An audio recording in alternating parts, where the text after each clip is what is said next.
구약의 말씀은 열왕기하 2장 7절로 9절입니다. 선진자의 제자 50명이 가서 멀리 서서 바라보매 그 두 사람이 요단가에 서 있더니 엘리야가 겉옷을 가지고 말아 물을 치매 물이 이리저리 갈라지고 두 사람이 마른 땅 위에 위로 건너더라. 건너매 엘리야가 엘리사에게 이르되 나를 내게서 데려감을 당하기 전에 내가 내게 어떻게 할지를 구하라. 엘리사가 이르되 당신의 성령이 하시는 역사가 갑절이나 내게 있게 하소서 하는지라. 아멘. 서신서는 갈라디아서 5장 1절 13절로 16절입니다. 그리스도께서 우리를 자유롭게 하려고 자유를 주셨으니 그러므로 굳건하게 서서 다시는 종의 멍에를 매지 말라. 형제들아 너희가 자유를 위하여 부르심을 입었으나 그러나 그 자유로 육체의 귀회를 삼지 말고 오직 사랑으로 서로 종노릇 하라.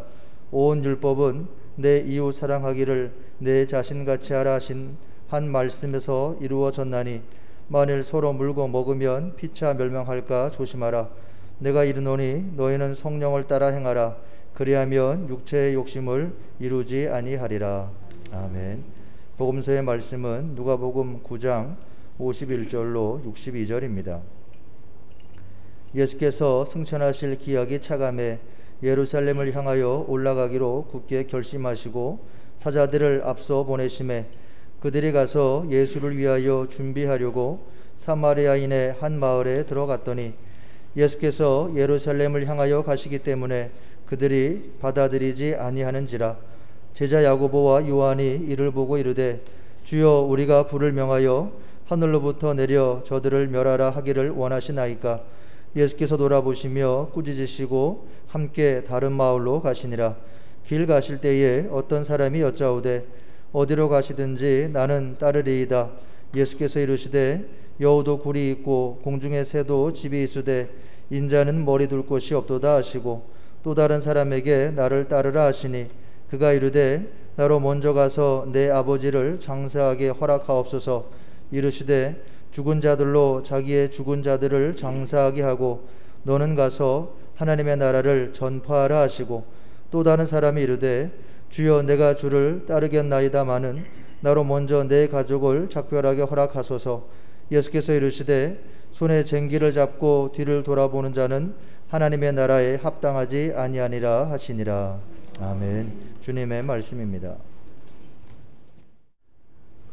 그 순수 우리나라 기술로 개발한 첫 우주 발사체 누리호가 지난 21일 두 번째 시험 발사에서 고도 700km 궤도에 안착함으로써 우리나라는 자력으로 실용급 위성을 우주로 발사할 수 있는 세계 7번째 나라가 되었습니다. 지난 2013년 나로호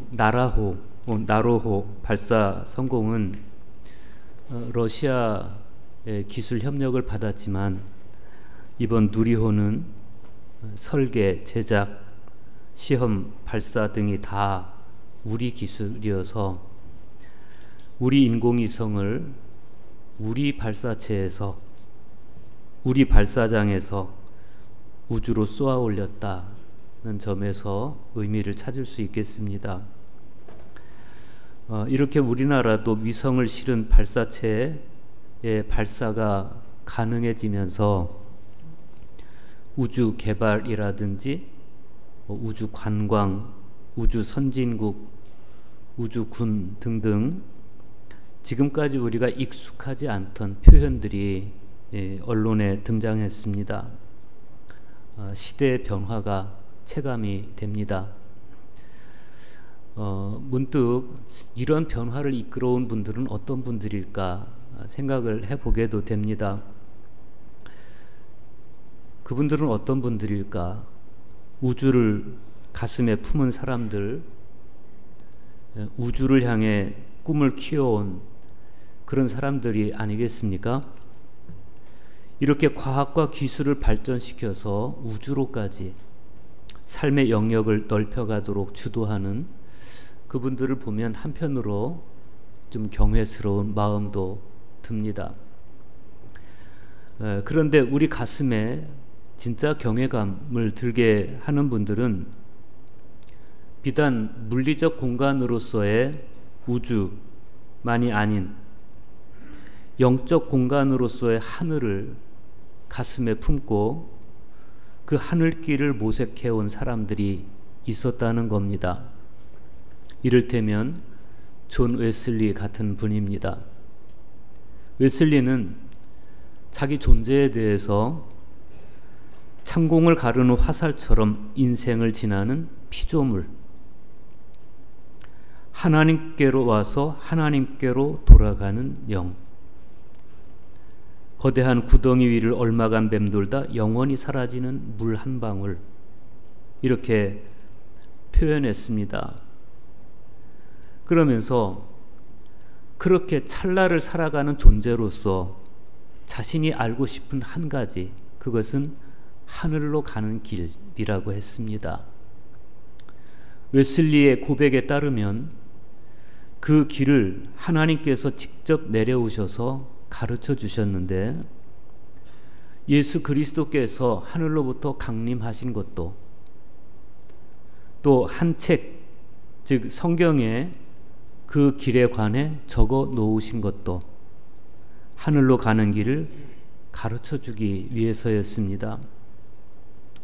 웨슬리는 하늘로 가는 그 길에 필요한 지식이 충분히 담겨 있는 그 하나님의 책을 달라고 기도했고, 자신이 바로 그 한 책의 사람이 되게 해달라고 기도했습니다. 그리고 웨슬리는 하늘로 가는 길을 찾기 위해서 하나님 앞에서 그 한 책을 열어서 읽었습니다. 그 책이 바로 성경책입니다.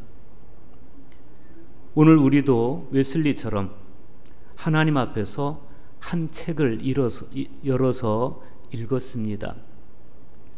그리고 오늘 우리가 읽은 말씀들 역시 하늘로 가는 길에 관해서 일러주고 있습니다. 구약성경은 여호와께서 회오리 바람으로 엘리야를 하늘로 올리고자 하실 때의 일화를 소개하고 있고, 복음서는 예수님께서 승천하실 때, 즉 하늘로 가실 때가 가까워져서 예루살렘을 향해 출발하실 때의 일화를 소개하고 있습니다. 그런데 엘리야도 또 예수님도 하늘로 가는 길을 가시려던 그 순간에 한 가지 과제에 직면합니다. 그것은 세상에 남겨질 제자와 관련된 것이었고, 제자들이 아직 미성숙한 상태에 있다는 것이었습니다. 구약성경에서 엘리야는 제자 엘리사에게 나를 내게서 데려감을 당하기 전에 내가 내게 어떻게 할지를 구하라, 이렇게 말해요. 이때 엘리사가 스승 엘리야에게 한 말이 뭡니까? 당신의 성령이 하시는 역사가 갑절이나 내게 있게 하소서였습니다. 스승 엘리야에 비해서 자신이 영적으로 많이 미성숙한 상태에 있음을 알고 있었던 겁니다. 오늘 복음서에서 예수님의 제자들 역시 각기 미성숙한 모습을 드러냅니다. 사마리아 사람들이 예수님을 받아들이지 않는 것에 분노해서 주님, 저희가 하늘로부터 불을 내리게 해서 그들을 불살라 버릴까요? 라고 말하는 그들의 모습에서 아직 하늘로 가는 길을 이해하지 못하는 제자들의 미성숙함이 고스란히 드러납니다. 바로 그러한 미성숙함으로 인해서 오늘 서신서의 말씀에서 사도 바울은 너희는 성령을 따라 행하라, 이렇게 말씀해요. 성령을 따라 행하라.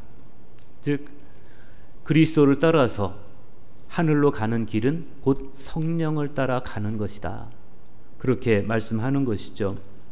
복음서의 말씀을 먼저 보겠습니다. 누가복음 9장 51절입니다. 예수께서 승천하실 기약이 차감해 예루살렘을 향하여 올라가시기로 굳게 결심하시고, 바로 이 장면이 누가복음에 있어서는 아주 결정적인 전환점입니다.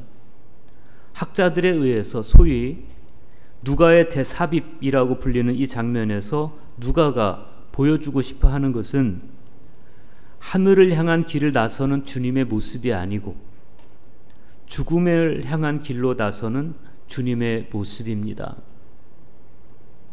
하늘로 가는 여정의 서막으로서 먼저 죽음을 향해 걷기로 마음을 굳히시는 예수님을 보면서 우리는 파스카 신비를 향한 예수님의 인식을 볼 수 있습니다.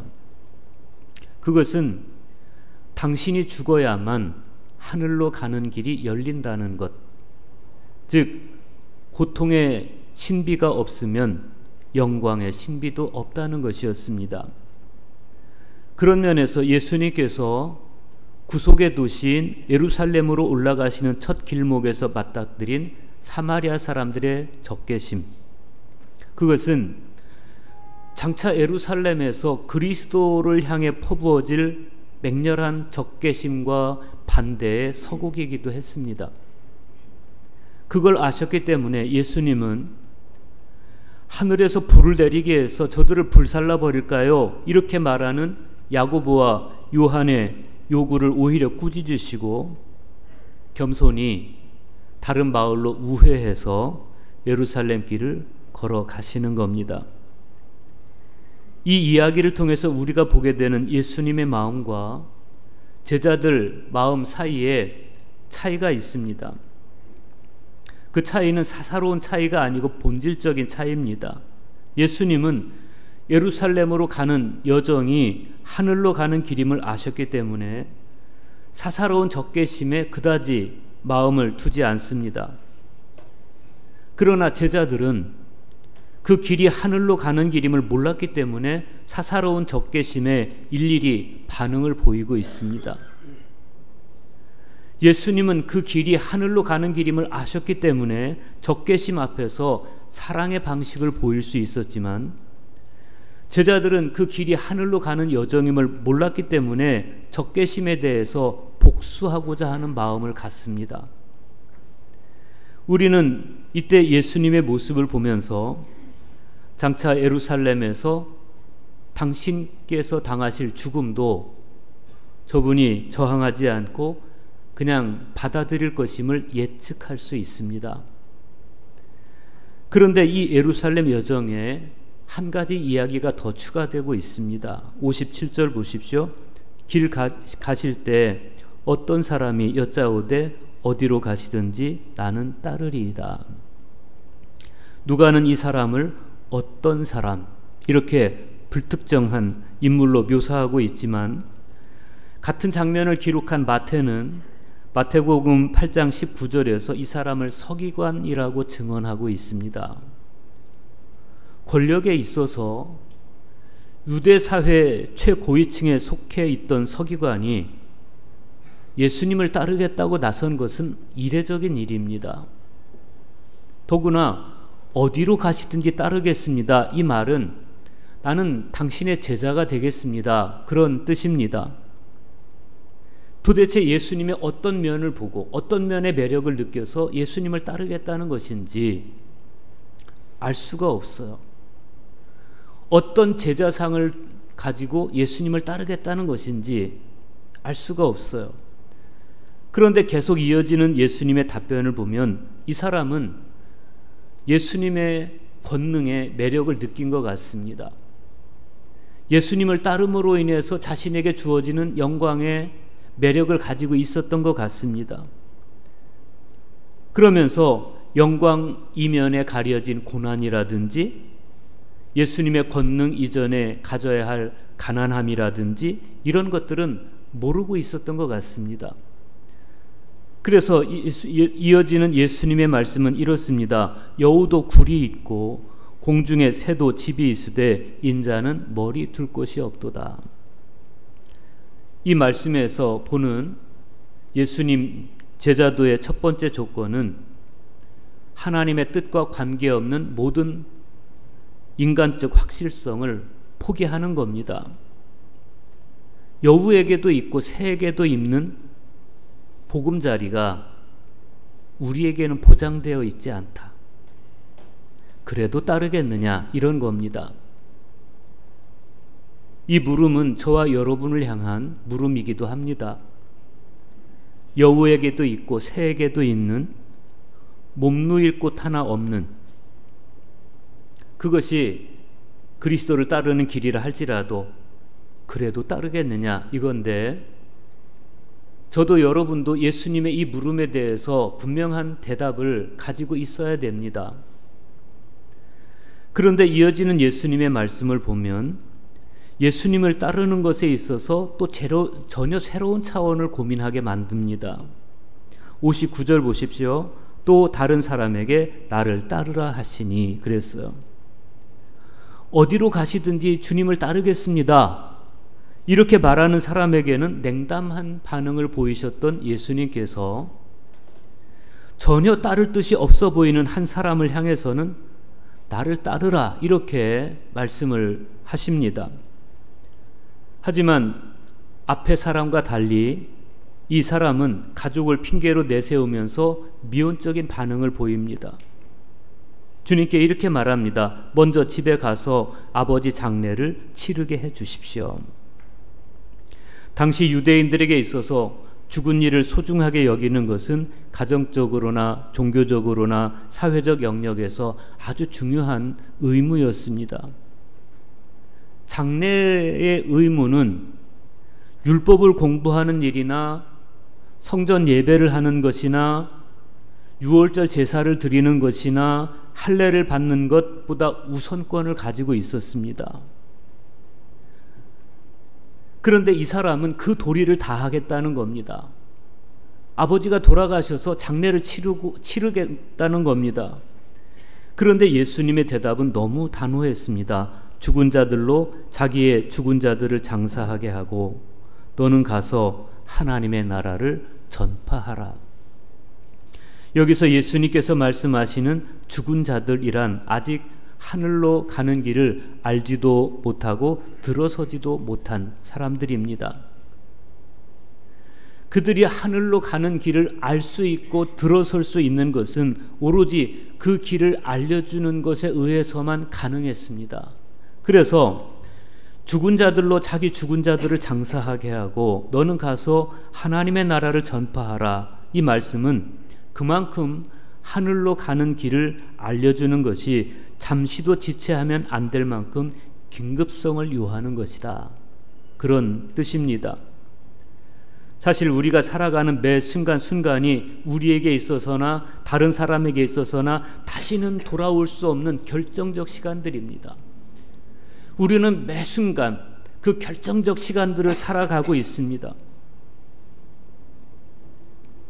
그렇기 때문에 예수님의 말씀은 매일 매 순간 그 결정적 순간을 맞이하는 사람에게 하늘로 가는 길을 알리는 그 사명이 다른 모든 것, 심지어 가족들에 대한 의무까지도 2차적인 것으로 미룰 만큼 절대적인 가치를 지니고 있는 것이다. 그런 말씀입니다. 지금 예수님은 부모를 장사 지내는 일이 무익한 일이다, 그 이야기를 하는 게 아닙니다. 주님께서는 부모를 장사하는 일과 하늘로 가는 길을 알리는 이 두 일의 가치를 서로 대립시키는 것이 아니고 그리스도를 따르는 일, 그리스도를 통해서 하늘로 가는 길, 그 길을 알리는 것이 지닌 절대적 우위성을 강조하고 있는 겁니다. 분명한 사실은 그리스도의 모든 부르심은 하늘로 가는 길을 위한 부르심이라는 겁니다. 예수를 따라서 하늘로 가는 길을 걷는 것은 지붕 위에 서서 외쳐야 할 만큼 긴박하고도 절대적인 부름과 설득이 필요합니다. 예수님을 따라 하늘로 가는 길을 걷는 여정에서 그리스도인들이 갖추어야 할 또 하나의 자세는 뒤를 돌아보지 않는 겁니다. 61절 보십시오. 또 다른 사람이 이르되 주여 내가 주를 따르겠나이다마는 나로 먼저 내 가족을 작별하게 허락하소서. 이 장면은 엘리사가 밭을 갈다가 엘리야의 부르심을 받았을 때 나로 내 부모와 입맞추게 하소서라고 요청했던 것을 연상하게 해줍니다. 그때 엘리야는 이렇게 반응했었습니다. 어서 가보게. 내가 어찌 작별 인사를 금하겠는가. 그런데 같은 요청에 대한 예수님의 반응은 엘리야의 반응보다 훨씬 엄격했습니다. 예수님은 이렇게 말씀합니다. 손에 쟁기를 잡고 뒤를 돌아보는 자는 하나님의 나라에 합당하지 아니하니라.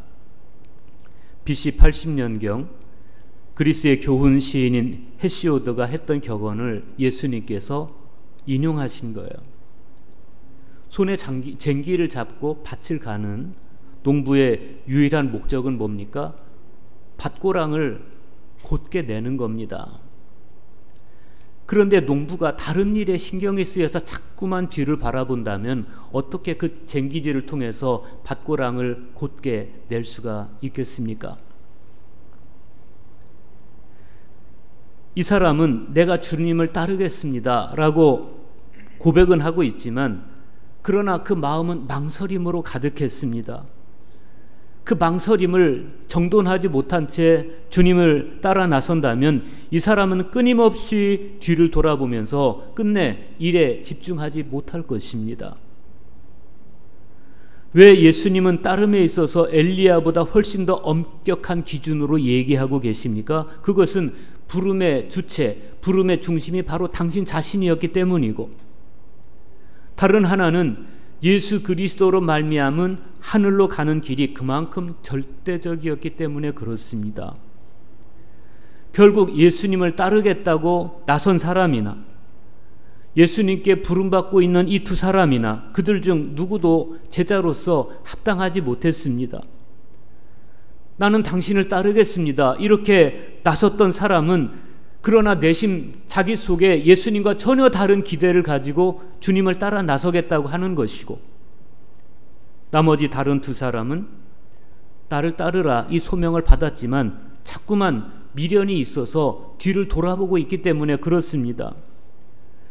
낡은 세계 어느 한 부분이라도 우리가 포기하지 못한다면 하늘로 가는 길은 지장을 받게 되어 있습니다. 본회포 목사님은 이렇게 말씀했습니다. 따른다는 것은 정해진 걸음을 채운다는 것을 의미한다. 부름을 받고 이미 내디딘 첫 걸음은 예수를 따르는 사람을 그의 과거 생활로부터 갈라놓는다. 이와 같이 따르라고 하는 그 부분은, 부름은 즉시 새로운 상황을 창조해낸다. 이전의 상태에 머무는 것과 따르는 것은 서로 배타적인 두 개의 입장이다. 그렇습니다. 우리는 주님을 따라 나서야 되는데, 그분을 따라 하늘길을 가야 되는데, 그러나 우리는 끊임없이 과거의 세계, 과거의 관심사에 매여서 좀처럼 앞을 향해 나아가지를 못합니다. 그래서 오늘 서신서의 말씀에서 사도 바울이 하는 말씀을 우리는 귀 기울여 들어야 됩니다. 갈라디아서 5장 13절에서 바울은 이렇게 말씀합니다. 형제들아, 너희가 자유를 위하여 부르심을 입었으나 그러나 그 자유로 육체의 기회를 삼지 말고 오직 사랑으로 서로 종노릇하라. 자유를 위하여 부르심을 입었다. 이 말은 하늘길을 향해 부르심을 입었다. 이렇게 이해해도 됩니다. 하늘로 가는 길이라는 것은 어떤 피안의 세계를 이야기하는 게 아닙니다. 비겁하게 이 땅의 삶을 제대로 살아가지 않으면서 죽어서 보험 타내듯이 하나님 나라 천국에 들어가는 그것을 이야기하는 게 아닙니다. 이 땅에서 예수 그리스도를 따라서 영적 가치를 소중히 여기고 예수님께서 하신 말씀 한마디에 한마디를 소중하게 여기고 이 땅에서 작은 예수가 되어 살아가는 그것을 웨슬리는 하늘로 가는 길, 이렇게 이야기하는 겁니다. 우리가 그 길을 위해 부름을 받았다는 겁니다. 그러나 그 자유로 육체의 기회를 삼지 말고 사랑으로 서로 종노릇하라. 우리가 자유를 위하여 부르심을 입었다는 것은 육체의 쾌락을 누리라고, 그것이 자유라고, 부름을 받은 것이 아니라 사랑으로 서로 종로로 타는으로써 하늘나라의 가치를 이 땅에서부터 실현하는 것을 의미하는 것이다. 그런데 사람마다 땅의 가치관에 중독되어 있다 보니까 하늘나라 가치로 살아가는 것에 어려움을 겪습니다. 그래서 사도 바울은 이렇게 말씀합니다. 내가 이르노니 너희는 성령을 따라 행하라. 그리하면 육체의 욕심을 이루지 아니하리라. 사도 바울의 이 말씀은 그냥 나온 게 아니에요. 사도 바울에게 고민이 있었어요. 오늘 복음서에 나오는 제자들과 같은 그런 고민이 있었습니다. 성령의 법을 따라 살기를 원하는데, 그런데 번번이 사도 바울은 죄의 법에 가로막히고 맙니다.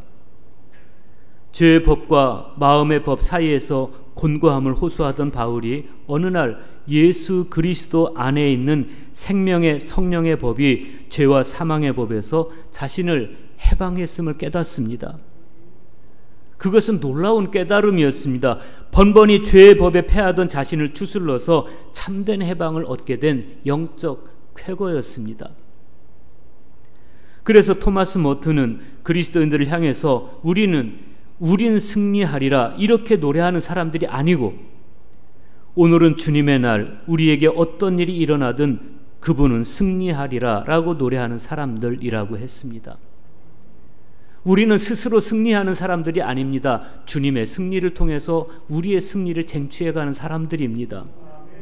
오늘 구약 성경에서 승천을 앞둔 엘리야는 제자 엘리사에게 내가 네게서 데려감을 당하기 전에 내가 네게 어떻게 할지를 구하라 이렇게 말해요. 그때 엘리사가 한 말이 뭡니까?